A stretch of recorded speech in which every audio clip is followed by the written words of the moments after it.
The envelope didn't look dramatic. No red stamps, no warning labels, just heavy cream paper sitting on my kitchen counter, quietly demanding attention. I almost ignored it. The return address belonged to a law firm I'd never heard of, located 2 hours outside the city in a town I'd never visited. That alone was strange. I didn't have business out there. I didn't own property out there. At least I didn't think I did. I opened it standing up, coffee cooling beside me, expecting paperwork, maybe a mistake. Instead, the words of 500 acres hit me like a punch to the chest. According to the letter, my uncle, my father's quiet younger brother, had passed away and left me everything. Land stretching farther than I could picture. Hills, fence lines, survey coordinates, pages of legal descriptions that felt unreal, like someone else's life had been accidentally stapled to mine. I hadn't spoken to my uncle in years. He was the type of man who drifted quietly through life. Never married, never complained, never asked for help. When he died, I attended the funeral. I never expected this. "There's a complication," she said. "A homeowners association has been using part of your land for years. They claim ownership. Your uncle fought them. Now it's your turn." I didn't even know where the land was yet, and somehow, someone else already believed it belonged to them. 2 days later, I drove out to see it. The land was quiet, wide, undeniably real, and standing on my property was a gate I didn't build, a paved trail I didn't approve, and a sign claiming it all belonged to someone else. And just as I reached for my phone, footsteps approached from behind me. She walked toward me like she already knew how this would end. Mid-40s, perfect posture, clipboard tucked against her side like a badge of authority. Her smile was polished, professional, and completely empty. "You must be the new owner," she said, extending her hand. "I'm Greta Caldwell, HOA president." I didn't shake it. I asked her one question: why there was a gated trail built on land that legally belonged to me. She didn't flinch. "This community has used this property openly for over 15 years, she said smoothly. "We've maintained it, improved it, under state law that gives us ownership through adverse possession." She said it like she was explaining a parking rule, not justifying the theft of hundreds of acres. Greta handed me a professionally printed map. My land redrawn, boundaries shifted, the trail marked as community space. It was fiction printed in color. I told her I had the original deed and survey. I told her the land was mine. Her smile tightened. "You're new here," she said. "You don't understand how things work. We represent over 300 families. We have legal counsel, local influence. If you push this, you won't just be fighting us. You'll be fighting an entire community." That's when I understood. This wasn't a discussion. It was a warning. I said I'd review everything with my attorney. Until then, nothing changed. Greta pulled out her phone and made a call right in front of me. "The nephew isn't cooperating," she said quietly. "We need to move faster." She hung up, looked me dead in the eye, and said, "You don't know who you're dealing with." Then she walked away. I stood there staring at the gate, the sign, the trail cutting through land my uncle had protected for decades. I took photos, recorded a voice memo, documented everything. When I called the attorney back, she didn't sound surprised. "They're going to come at you hard," she said. "Are you ready for that?" I looked at my uncle's note again. "Hold the line." I told her yes, because I didn't realize yet that this was only the beginning, and that the next move wouldn't be legal paperwork.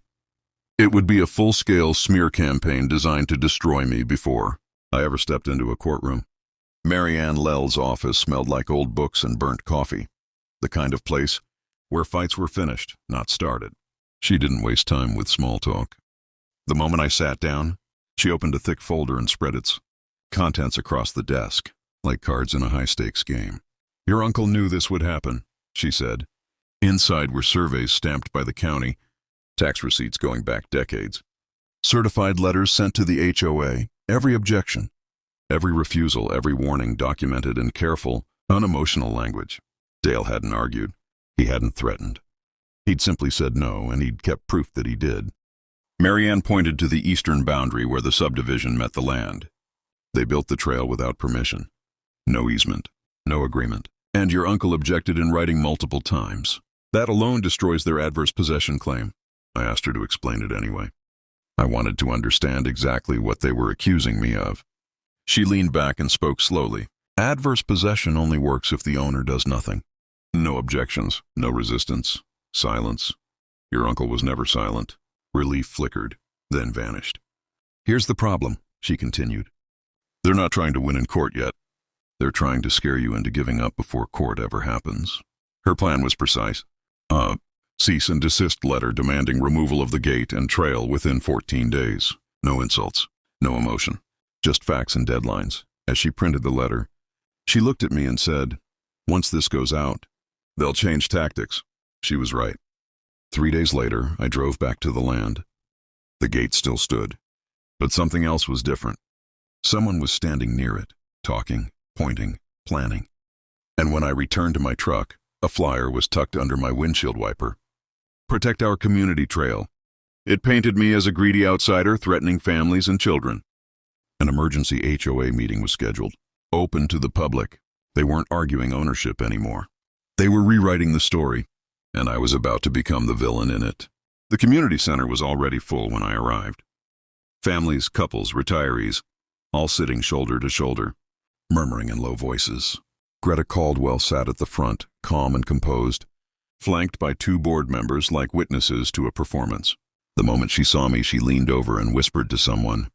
The meeting started exactly how she wanted. A projector displayed a map with the trail glowing green and my land, outlined in red like an infection. Greta spoke about safety, children, mental health, how the trail had become part of the community's identity. Then she said it. "The new landowner is threatening to close it." She didn't say my name. She didn't need to. Hands shot up. People stood to speak. One man talked about his kids using the trail every weekend. A woman said walking it helped her recover from surgery. Another accused me of valuing money over people. Applause followed each one. I stayed silent. Marianne had warned me. Facts don't win in rooms filled with emotion. And this room was drowning in it. When the meeting ended, Greta announced the HOA would pursue all legal options to protect the community. People stood and clapped. As I walked out, a woman holding her daughter looked at me and said quietly, "I hope you're proud of yourself." That night, my truck was keyed, a long, deliberate scratch from front to back. I stood under the streetlight staring at it, realizing this was no longer just about land. It was about power, about what happens when enough people believe a lie together. I called Marianne. She didn't sound surprised. "Document everything," she said, "because this is going to get worse." And she was right. Because the next morning, the online posts started multiplying. A photo of a young mother pushing a stroller along the trail. Sunlight filtering through the trees. Calm, safe, human.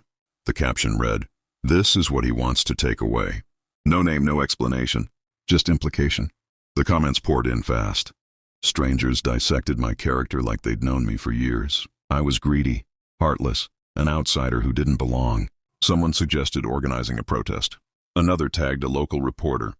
I didn't respond. Not because I didn't want to, but because Marianne had warned me. Anything you say right now will be twisted. Silence isn't weakness, it's strategy.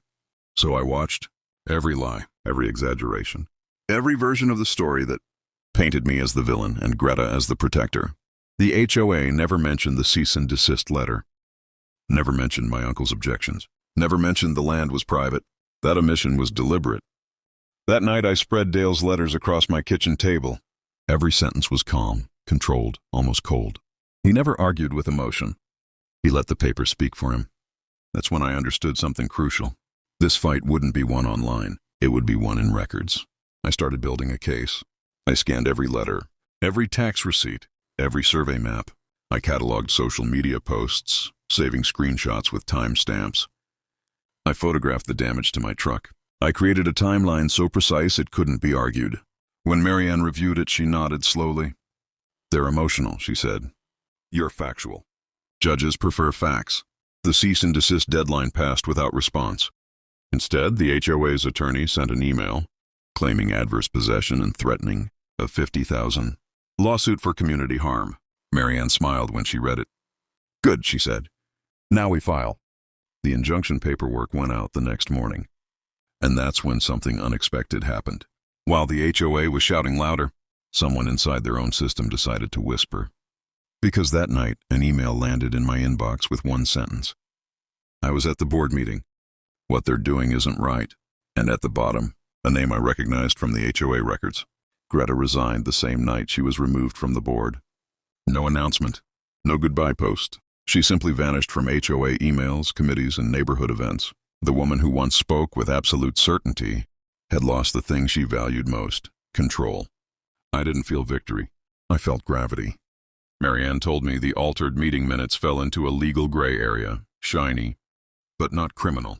No charges, no handcuffs, just consequences that couldn't be undone. Reputations don't heal as easily as land. Iris called a week later. She apologized for not coming forward sooner, for letting things go as far as they did before she acted. I told her the truth, that speaking up at all takes more courage than most people ever show. The new board was trying to rebuild trust. Full financial transparency, independent audits, quarterly reports. She asked if I'd consider a legitimate easement someday. I said maybe, but only after the land was fully restored and the truth properly recorded. I spent the next few weeks walking the property, not as a defendant, but as an owner. I mapped water flow, marked erosion zones, planned native restoration, not for profit, not for development, for stewardship. One afternoon I met an older man who'd known my uncle. He'd be proud, he said. Not because you won, but because you didn't quit. That stayed with me. Winning had never been the point. Standing firm was. A month later, a certified letter arrived from the county. Updated records, clear title, no encumbrances, no disputes, just my name. I filed it with Dale's documents, the surveys, the letters, the note that started it all. Hold the line. I drove out one last time before winter. The land was healing. The trail was gone. The gate was a memory. And as I stood there, I wondered, how many people walk away when the pressure gets loud? How many give up what's right because it's easier? Because if this fight taught me anything, it's this. Power only works when you believe you're alone. And in the final part, I'll tell you what happened after the cameras left. And why this story didn't really end when the gate came down. Once the gate was gone and the trail erased, the attention didn't disappear overnight. It thinned. The neighborhood group stopped posting daily updates. Comment threads shortened. Outrage lost momentum the way it always does, quietly without apology. People moved on to new frustrations, new arguments, new distractions. I stayed out of it. Marianne advised distance. Closure doesn't need commentary, she said. The record already speaks. So I focused on the land. Restoration crews came first, reshaping soil, breaking compacted ground, and reintroducing native grasses my uncle had once protected. Every decision felt deliberate, grounded in respect rather than reaction. I wasn't reclaiming territory, I was undoing damage. That's when the reporter showed up. Local outlets wanted the story framed as a dramatic standoff. Community versus landowner, emotion versus law. I declined interviews, not out of fear, but because spectacle would only distort what had already been twisted once before. One journalist persisted. I think people should hear your side, she said. I replied honestly. They already have, I said. It's in the court record. The silence that followed was uncomfortable, but revealing. Without a villain or a spectacle, the story stopped being useful. And that's when something unexpected happened. A letter arrived from a nearby landowner. Then another. And another. They'd heard about the case, not through headlines, but through quiet conversation. Each note described a boundary dispute, an easement taken for granted. A fence moved inch by inch over the years. They weren't asking me to fight for them. They were asking how not to lose. I realized then that this wasn't just my uncle's fight anymore. It was a pattern, one that depended on people being tired, isolated, or unsure of their rights. I replied to every letter, not with legal advice, but with one sentence. Document everything, because silence may feel peaceful, but it's also what allows pressure to work. And just when I thought the chapter was finally closing, Marianne called me with a tone I hadn't heard before. Careful, focused. There's something you should know, she said. They're auditing past HOA actions now, and what they're finding goes beyond your land. The audit started as damage control. That's what the new board called it, a way to restore confidence after Greta's removal. But once accountants began pulling records, they couldn't stop at the trail. Money doesn't forget where it's been. Unauthorized expenditures surfaced, consulting fees with no contracts, construction invoices tied to properties owned by board members. Small numbers at first, then larger ones. Patterns emerged. The trail wasn't the exception. It was the template. Marianne didn't represent the HOA, but she watched from a distance as things unraveled. County officials were notified. Subpoenas followed. Not dramatic, just methodical. The kind of accountability that doesn't shout. I stayed uninvolved. That was important. This couldn't look like retaliation. It had to stand on its own truth. One afternoon, Iris called me. "I didn't think it would go this far," she said. I told her that truth always does. It just moves at a speed we don't control. The subdivision felt different when I drove through it later that week. Less unified, less confident. People waved, but cautiously. Conversations paused when others approached. Not hostility, awareness. The land was healing faster than anyone expected. Native grasses returned. Wildlife followed. The scars left by heavy equipment softened under wind and rain. I brought Dale's note with me one evening and buried it beneath a young oak sapling near the ridge, not as a memorial, as a marker, because that's what this land had become, a line, one that couldn't be moved quietly anymore. Marianne sent me one final update before stepping back. "Legally," she said, "you're clear forever. Practically, this story will echo." She was right, because weeks later, I received a call from a county official asking if I'd be willing to speak, not publicly, but privately, about how the dispute unfolded. They were reviewing other HOA complaints. They wanted context, and as I ended the call, I realized something unsettling.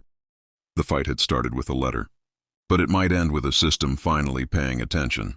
The county meeting wasn't held in a courtroom, no raised benches, no spectators, just a conference room with neutral walls, and a long table worn smooth by paperwork and compromise. 3 officials sat across from me, notebooks open, expressions carefully unreadable. They didn't ask about emotions. They asked about process. How did the HOA first assert control? What language did they use? When did pressure replace communication? I answered calmly, relying on dates and documents instead of frustration. I showed them Dale's letters, the altered minutes, the trail invoices. I explained how public opinion had been shaped before facts ever entered the conversation. One of them nodded slowly. "This isn't isolated," she said. "We've seen variations of this before." That sentence stayed with me, because if this wasn't isolated, then silence wasn't neutral. It was permission. After the meeting, I drove back to the land and walked the perimeter at sunset. The oak sapling I'd planted over Dale's note bent slightly in the wind, still fragile but rooted. I thought about the offers I'd turned down, the interviews I'd declined, the temptation to move on and let the story fade into private victory. It would have been easy, but easy was how this problem kept surviving. Marianne called that evening. "They want you to submit a written account," she said. "Not public, internal. It could inform future oversight." I asked her the only question that mattered. "Does it help prevent this from happening again?" "Yes," she said, "if they listen." I agreed, not because I wanted influence, but because influence already existed. It just needed light. I spent the next week writing, not a complaint, not an accusation, a record. What power looks like when it assumes compliance. What happens when people believe rules don't apply to them. How silence, politeness, and fatigue become tools. When I submitted it, I felt something loosen inside me, like a weight I hadn't realized I was still carrying. But closure is rarely immediate, because days later, another message arrived. This one from someone I never expected to hear from again, Greta Caldwell, and she wasn't asking for forgiveness. Her message was short, no greeting, no signature, just one line. I didn't think it would end like this. I stared at it longer than I should have. Not because I wanted to respond, but because it confirmed something I'd suspected all along. Greta never believed she could lose, not because she was evil, but because she'd never been stopped. People like her don't see boundaries as limits. They see them as suggestions, lines meant for others, not themselves. I didn't reply. Some conversations don't need answers. Weeks passed. Winter settled over the land. The oak sapling held firm through its first frost. The county followed up with additional questions, clarifications, requests for documentation. Then quietly, policy drafts began circulating. Stricter HOA oversight, mandatory disclosure requirements, independent audits triggered by complaints instead of ignored by boards. Nothing dramatic, but real. Marianne called one last time. "You did more than protect your land," she said. "You changed the temperature."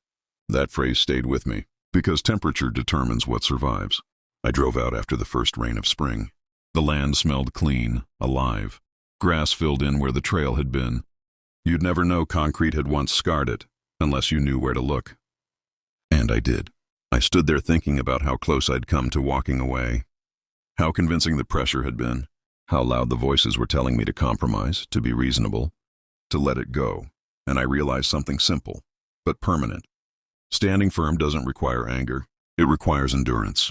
The land didn't need me to fight forever. It needed me to stay when it mattered. As I turned back toward my truck, my phone buzzed with a notification, a community email forwarded from another county, another HOA, another dispute, another board assuming silence. And for the first time, I didn't feel tired. I felt ready, because some lines aren't meant to disappear. They're meant to be seen. The proposal didn't come from the county. It came from a coalition of property owners, people who'd been quietly watching what happened, measuring their own situations against mine. They weren't asking for land. They weren't asking for money. They were asking for precedent. They wanted to know if I'd be willing to allow the land to be used as a case. Reference, not public access, not a trail, but a documented example of how private property rights had been overridden, challenged, and ultimately restored through evidence rather than forced. It was optional. I could say no and walk away clean. Marianne laid it out plainly. There's no legal obligation, she said. You've already won. Anything beyond this is voluntary and permanent. That word mattered. Permanent. I drove out to the property that evening and sat on the tailgate. As the sun dropped behind the ridge, the land didn't ask for anything. It never had. It had simply waited. I thought about my uncle, how he'd chosen patience over confrontation, records over rage, how he'd held the line quietly, knowing he might never see the outcome himself. This land had already been taken once, not physically but narratively, turned into a community symbol without consent, rebranded as something it wasn't, used to make others feel righteous while erasing the person who actually owned it. I realized then that walking away wouldn't erase that pattern. It would just reset it. So I agreed, but on my terms. The land would remain private. No access, no easements, no symbolic gestures. But its documentation, timeline, and legal trail would be made available as a training reference for county mediation boards and property rights workshops. Not to shame, to educate. Marianne smiled when I told her. That's the most expensive no they could have received, she said, because the land was no longer just protected. It was instructive. The paperwork was finalized quietly. No press release, no ceremony, just files added to systems where future disputes would be measured against precedent. And as I signed the final authorization, I felt something settle, not relief, purpose. But the real impact didn't come from officials or attorneys. It came weeks later, when I received a message that proved the lesson had already begun spreading. The message came from a man I didn't know. Different county, different HOA, same story. They told me I didn't want to be that guy, he wrote. They said fighting would make things worse. He attached a photo, a letter, almost identical language to the one Greta's board had used. Same tone, same assumptions, same pressure wrapped in politeness. But this time something was different. He recognized the tactic. He'd seen the reference file. He asked for documents, requested records, sent certified letters, asked questions in writing instead of reacting emotionally. And the HOA backed down. Quietly. No meeting, no vote, no drama, just retreat. I stared at the screen longer than I expected to.